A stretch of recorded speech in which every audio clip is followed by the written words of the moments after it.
The RBA kept the cash rate unchanged at 4.1% at its latest meeting. A strategic pause, possibly a pause just before they do future rate hikes, but a pause nevertheless. And this is clearly welcome for borrowers, anyone who has a mortgage, or anyone who is looking to go out and get a mortgage. It gives a degree of relief. Now, of course, in the lead up to this meeting, it wasn't at all certain what the RBA would do. There was quite a lot of split between whether the RBA would hike or whether they would pause. Some of the banks thought they would hike, some people thought that they wouldn't. I did my own survey of my own LinkedIn followers, and of the 100 respondents, about 50%, just a little bit over 50%, said that the RBA would not hike. There was a lot of uncertainty about what they would do. And this ultimately begs two questions. A, why is it that the RBA decided to pause? And then B, what does this mean for future rate hikes? Is the RBA done at this point? And if you've got any thoughts about this, well, let me know that in the comments below. Well, let's start off with why the RBA decided to pause. And a lot of this was in fact in their statement in relation to the cash rate decision. However, we can look at some of the data that came in. So let's start off with inflation. Well, inflation is coming down, although it isn't quite back down toward target. So say we're looking at the quarterly inflation readout. Well, that came in at 6% year on year for headline CPI. That in fact is much down on the prior reading, which was 7%. Similarly, trimmed CPI, well, that came in at 5.9%, again versus 6.6% in the prior reading, a significant improvement. Furthermore, the monthly inflation readouts, which are giving us information at a slightly higher frequency, well, they're also heading in the right direction. The latest monthly reading was 5.4% versus 5.5% in the prior reading, and that has been heading toward target.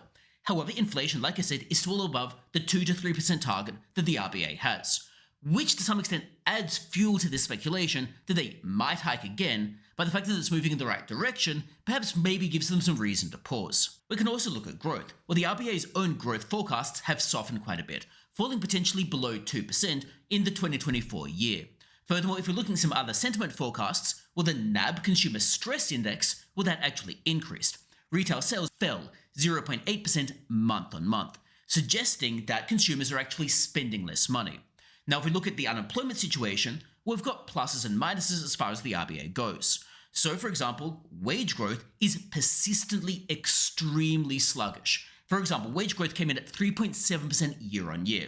That is obviously below inflation because the inflation rates are hovering between 5.5% and 6% year on year, depending on exactly which data point you are looking at. However, unemployment still is very low at 3.5%. Now, what this suggests is the labour market is tight, but it hasn't yet manifested in significantly higher wages, which therefore puts a little bit of a lid on inflation. Now, exactly how long that lasts for, well, that remains to be seen, because productivity has been quite stagnant. And one of the reasons for stagnant productivity is that when people see their wages falling in real terms, they are hardly going to work harder. And in fact, they might work less hard because they now know they're being paid less in real terms, i.e. they can go and buy fewer things at the supermarket with their paycheck. So they're just going to work less hard because they're going to feel less valued. So productivity is clearly going to face issues. Now, maybe AI will arrest that productivity decline, but it's hardly going to come in over the next couple of months and really turn the situation around. There's going to be more medium term. We can now talk about what the RBA might do in the future. Well, in its own statement, the RBA indicated that maybe further tightening will be required. However, they were hardly declaratory. They hardly said that would be for sure. They said that it might be required, and they're going to remain data-driven. And the question is, what data are they going to look at? Well, they're going to obviously look at inflation. And inflation is going to be paramount, because while the unemployment situation feeds into inflation, the RBA hardly wants to increase unemployment. They'd rather inflation came back down magically on its own. Maybe if inflation came down because of productivity increases. Maybe if inflation came down because trade linkages became better. Regardless, they would rather inflation come down and unemployment not worsen. So they're going to be particularly focused on inflation. But of course, in the background, they will look at the inflationary impact of unemployment and the inflationary impact of wage growth, even if they're not specifically targeting getting unemployment up. The RBA is very unlikely to be looking at house prices. They are very unlikely to look at house prices and decide to hike rates or not based on what's happening with house prices, because those are highly illiquid assets. And the RBA is well aware that people are hardly going to turn around and sell their house to get cash out in order to go and spend. The RBA is very, very aware of that, and they don't want to force that situation to occur.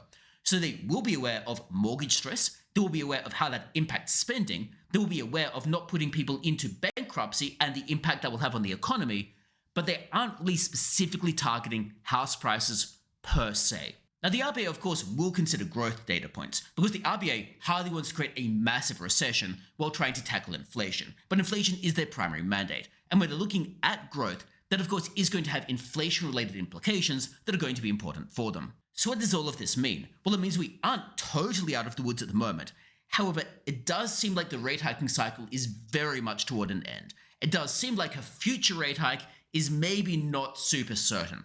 It seems like it's quite possible the rates have peaked at the moment, maybe just one more rate hike, maybe. But even then, it's not certain, and it's not entirely clear that's going to happen to the full 25 basis points, and it would appear that even if they do hike, it would be one and done, and then we'd be over the rating hiking cycle. And then we'd be looking for rate cuts, potentially sometime in 2024, hopefully earlier, and hopefully inflation gets back down, but nevertheless we'll be looking for rate cuts thereafter.